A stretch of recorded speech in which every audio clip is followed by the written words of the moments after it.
everybody, this is Tracy coming to you again from Tracy's Personal Training, Pilates and Yoga, and the author of 3 books, The Stroke of an Artist, The Journey of a Fitness Trainer and Stroke Survivor, Tipping Towards Balance, A Fitness Trainer's Guide to Stability and Walking, and Stroke Recovery Went Now When Your Therapy Ends but Your Recovery Continues. Anyway, I have had several questions from people in private messages from the Stroke Recovery Support Group we have on Facebook, and also conversations I have with clients in person, and just people I interact with who have strokes who aren't even clients. Anyway, I'm going to bring a bundle of stuff to you today, kind of summed up of walking, standing up, spatial awareness, and this balance, and how the spine plays a big role in this.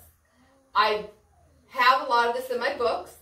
I briefly have pieces of different YouTube videos, but I'm going to bring this all together in one video to see if this helps bring some knowledge and help you guys out. Okay, so most of you who know me hear me talk about muscles all the time. You see my videos, you've seen the books, and you understand that I really feel that having knowledge of your own muscles in your body and the movement of certain muscles will help you come to greater recovery if you're a stroke survivor.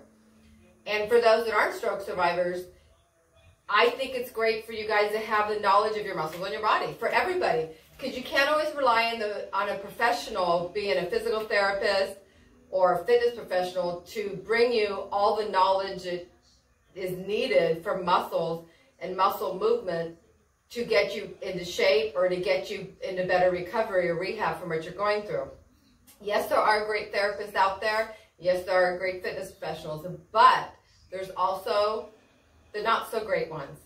And the more knowledge you have about your own body and the movements and how your posture and your spine play into a lot of your recovery and standing up and walking, the better you will get out of your recovery when you're with other professionals helping you, whether they're great at it or sort of good or whatever you're going through. It's best to learn your own body. Okay, so here you go. Like I've said, some of you have heard me say some of this before, some haven't, but we're going to go right to the spine. And most of you have heard me talk about, if you've heard me before, the multifidus muscle. This is one of the deep spine muscles on the spine. You have several muscles in your spine and through this whole area of your core. Your core is like from here to here.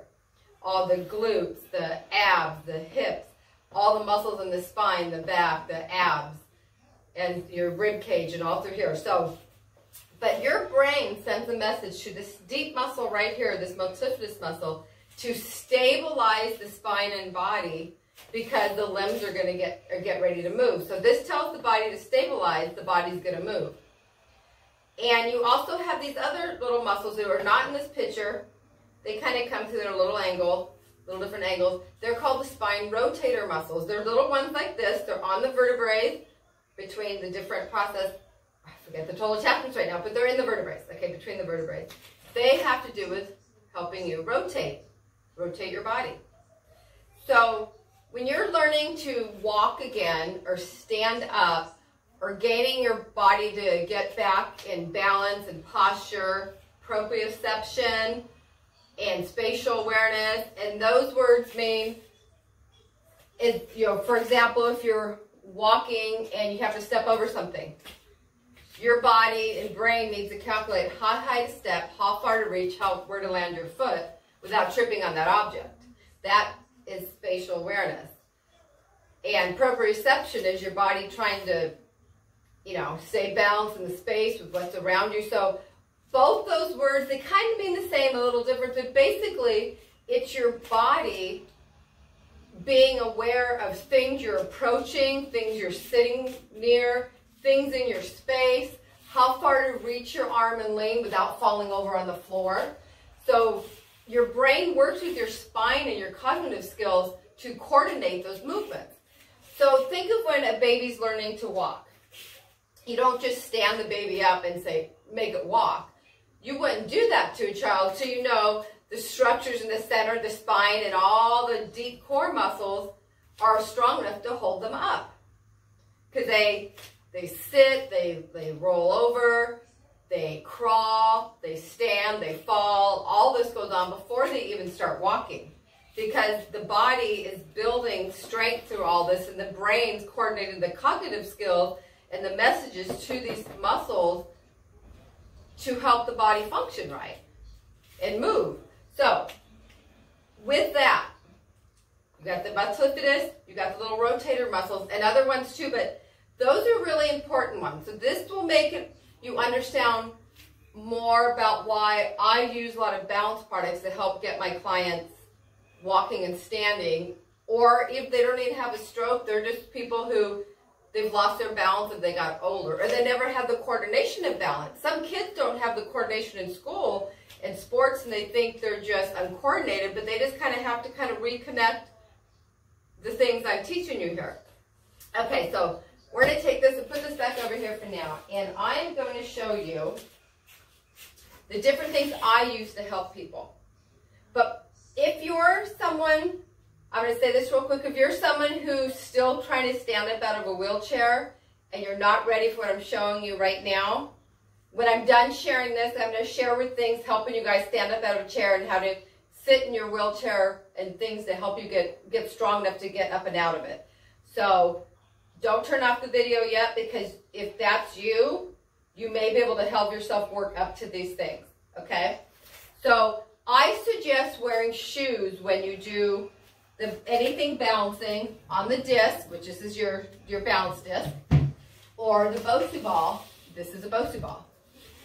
If you're using a balance pad, it's probably okay to be barefoot on it, but I would say it depends on your feet, how you work with your feet, the stability of your ankles, if you would even do this barefoot. I just happen to have my shoes off right now. I meant to put them on, sorry. So, because when you're standing on any balance product, if you've read my books or seen my videos, you want your feet even. You don't want your feet rolling out. So for instance, if I'm standing on this balance pad, I don't want my feet going out. So if I'm on my balance disc with my shoes on, I want my feet steady. I don't want my feet rolling out. That's why it's really good to have your shoes on, because you need the stability. When your feet roll out, it's going up the fascia and the muscles in here on the side of your leg. It's going to your spine. It's pulling on your spine. So you really want your feet grounded and stable. And that's another thing. You want to have very good shoes. Change your shoes every 3 or 4 months if you're walking in them, if you're using them. Because if you're trying to learn to walk and stand and get your stability back, but your shoes aren't real stable and you do this a lot in your shoes, you're going to have an unstable pelvic, and it's going to affect your low back and your balance and could cause you injuries, and you don't need any of that. So I like to use 2 or 3 pads sometimes. That's how I get challenged, but you can use just 1 pad, you can use 2 pads, or you could just stand on the ground, depending where you're at. So I have my clients and myself, we stand feet even, not rolling out, tighten your tummy. Imagine you're putting a tight pair of jeans and you're zipping a zipper up and you're in good posture. So that means you're standing upright, you're not here. This is not going to strengthen your spine or your psoas muscle or any of those muscles I explain in my other videos in my books. This needs to be elongated up so the systems can work and your body gets strong in this position. If you have a hard time doing it, you have to just constantly remind yourself, put on that girdle, tighten your tummy, lift up, you're putting this in. If you're with somebody's around you, helping you through your recovery, tell them to constantly tell you to check your posture, because the only way you're going to get this strong is to work on the posture being upright. If you're doing exercises with any therapist or fitness professional, if they're not telling you to keep your posture in good posture as you're doing your exercises, do it yourself. Tell yourself you have to train long. So anyway, I will do this, and clients will do this on a Bosu ball, on the floor, on the disc, on the pad, whatever variations they have, 1 pad, 2 pad, 3, or those other products.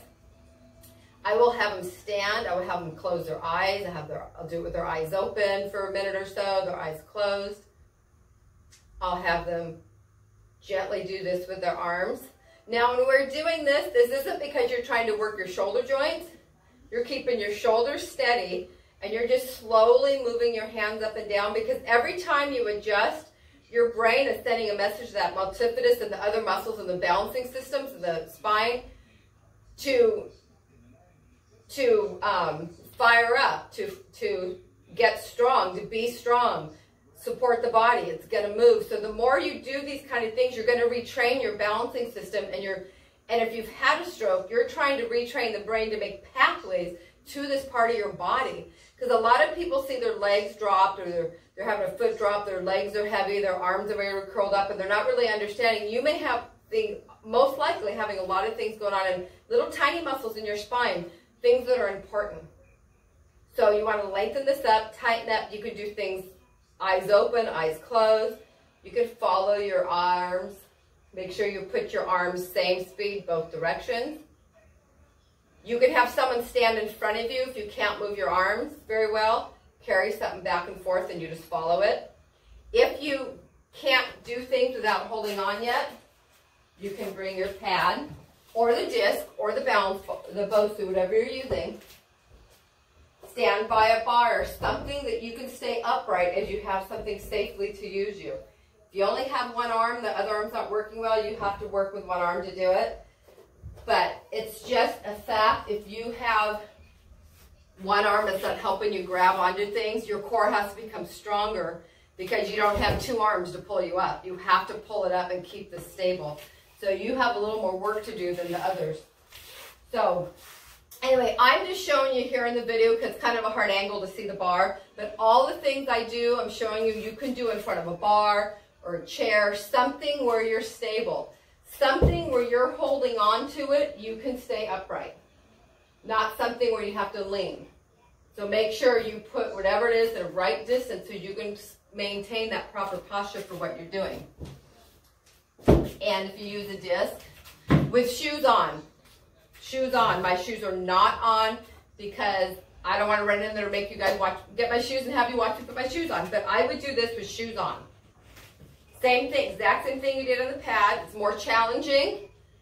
Abs are zipped up, spine's long. You can do the same things. You can take your arms to the sides. You can follow your arms. You can just like turn your head or just stand here. You can put your fingertips just barely touching something to keep you feeling safe and keeping this tight. As I'm moving around, see, I'm moving around to keep my balance. That's normal. If you're holding on so tight, you're stiff, you're not working these muscles. So the little rotator muscles you need to help your spine to rotate, they're getting worked right now. Your brain's firing up, making messages, all these pathways to all the deep spine muscles. And then it's also saying, oh, move your foot needs to go this way to balance. So head to toe, your body's communicating. When you're on these balance props, you are stimulating your central nervous system, which is your brain and spinal column, which you're getting it more on these things than you do when you're just standing on the floor exercising. But all exercise is good. These just do it more. In fact, I find my clients with spasticity, for instance, if their hands curl up, I have had clients when they stand on here and I have them work on opening their hand, that their hand will open up more if I have them on these balance props, tools, we'll call them tools, as they're working on it. And if you don't have good balance, you can hold on with one arm and work with it. Do your finger tapping on these things. Do whatever exercise you know are working from your therapist, work them harder or challenge your brain more, because if the brain's firing up and you're trying to get new pathways, I believe it's going to make the pathways quicker there. That's what I experienced with my client. It doesn't mean it's going to happen with everybody, but for example, my stepfather just had a stroke the last 2 months. He was on his disc doing these he was doing all these balance exercises I'm teaching you guys on this disc pretty much every day for the last year, because he knows I do it with my clients. He's going to be 80 this year. And when he had a stroke 2 months ago, it could have been a really bad one. They were like, this is like a miracle you didn't get hit so bad. Now, I don't know if he's just one of the lucky ones who stroke didn't hit him as harshly as other people's do, because his was in the pond of the brain. And, or was it because he did this stuff every day?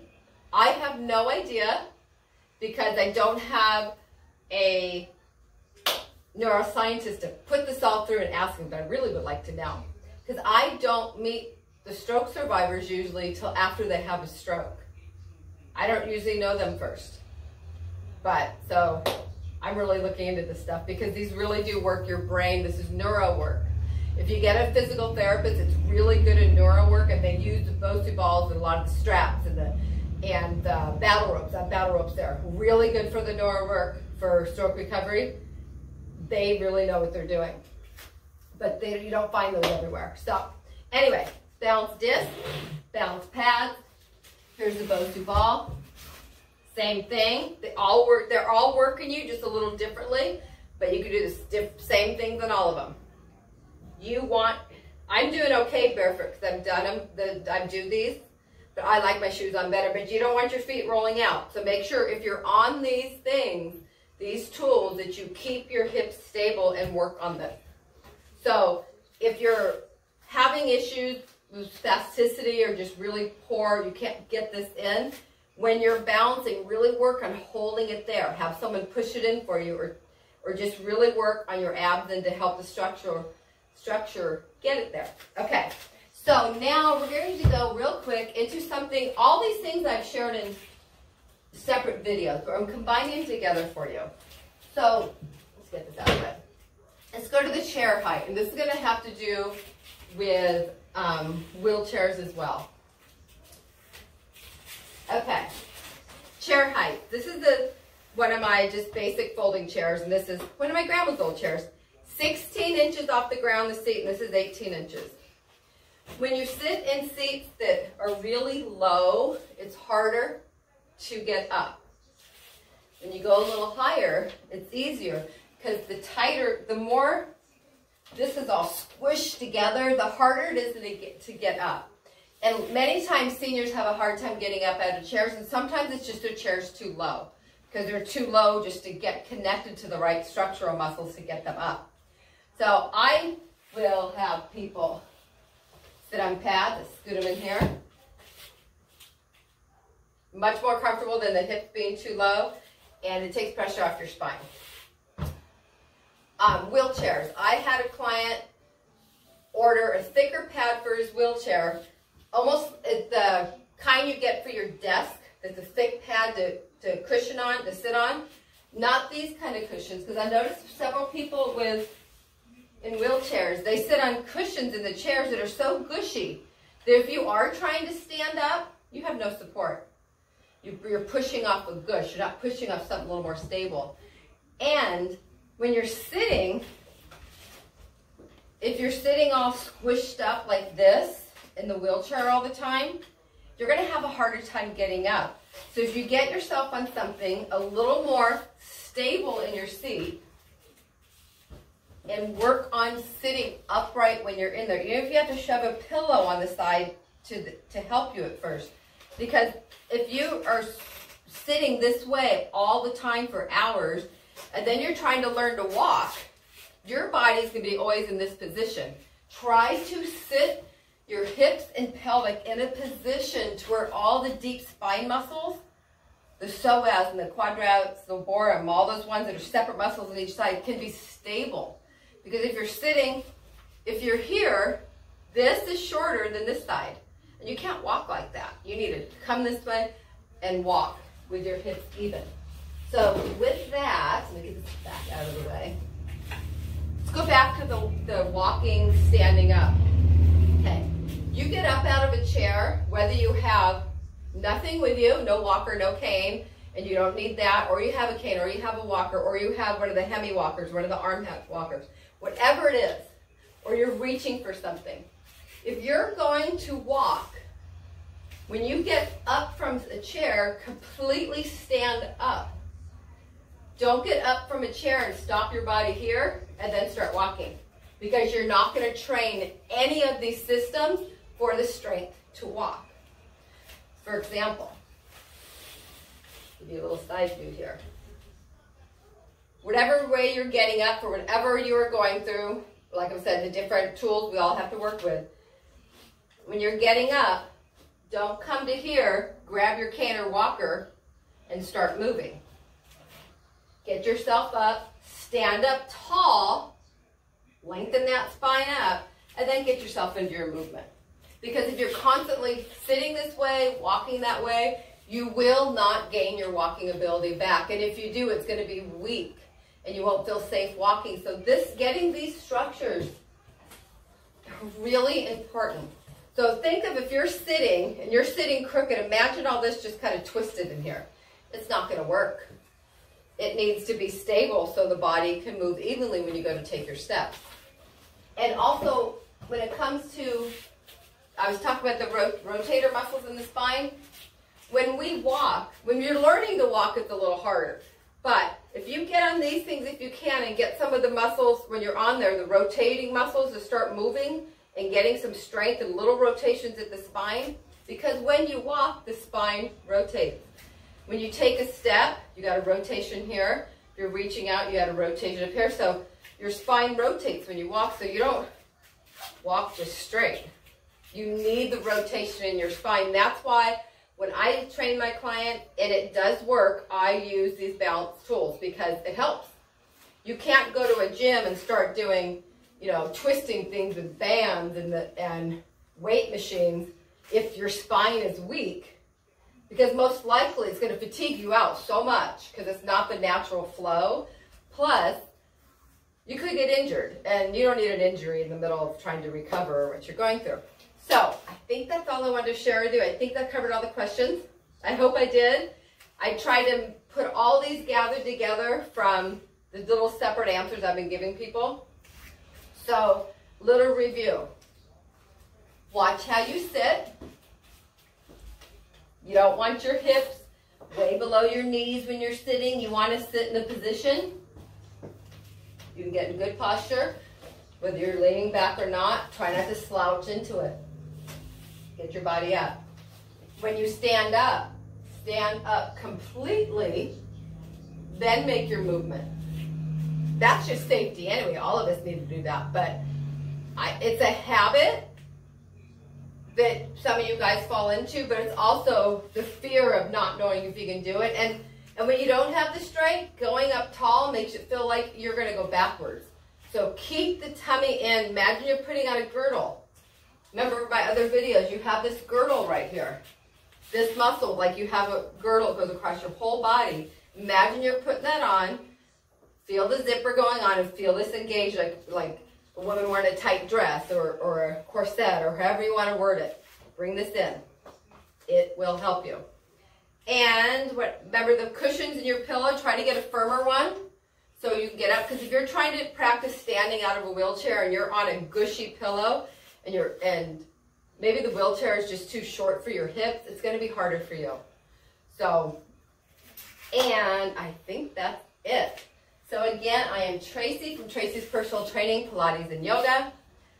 Author 3 books, A Stroke of an Artist, The Journey of a Fitness Trainer and Stroke Survivor. He came to me in a walker 6 months post-stroke after being in rehab, going to rehab outpatient. And he had a really interesting journey. He was to the point he was standing on the Bosu balls, bouncing balls, and doing battle ropes. And before that, he had a whole bunch of things going on, but he really wanted his journey shared because he took wise note as he looked around the gym we're in of how many trainers do not have certifications, how many trainers do not have the education to do the right exercises. In fact, he would sit there and go, why are they doing that? I'm like, I don't know, just don't look at them and don't copy them. So this will help you get the knowledge. So when you're on your own, you're doing things properly too. But it's an encouraging journey. He tells everybody, never give up. And second book, Tipping Towards Balance, the Fitness Trainer's Guide to Stability Walking. This one covers a little about stroke recovery too, but it has exercises in it and helping people get their spatial awareness back when people start tripping and falling, and seniors that are losing their balance. That's what this is for. Any age. It works, all the books work together. This book, Stroke Recovery, right now when physical therapy ends, but your recovery continues. This a lot of these exercises here are in here. But I was asked to write a stroke recovery course this year, stroke recovery and exercise course for the fitness industry. And I thought to myself, who's going to take this course? Probably not as many people as we would like, because I get contacted from all over the world, all over countries, asking if I can help them find a trainer that has the knowledge to help them, because some people have had really bad therapy and you're lost in your therapy end. Some people don't get enough therapy. Some people are still getting it 2 years later, so it just depends on where you're at, what you have. Everybody's different.